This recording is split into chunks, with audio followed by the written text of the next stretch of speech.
Hello friends, how to replace the keyboard on Asus K50 series laptops. Open the top cover and with a sharp tool you can use a small screwdriver. We have to release the keyboard this side.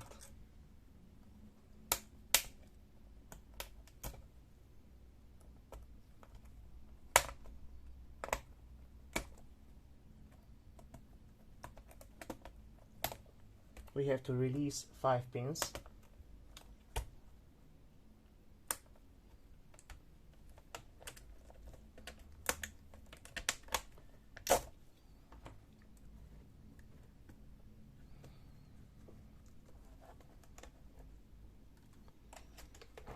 And now we have to release this cable.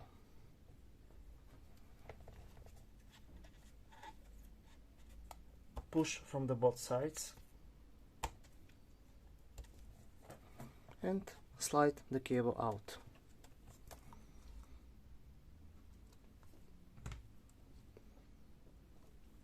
You have to slide in the new keyboard cable, and when you slide it, just push the keyboard and we are done. Thank you.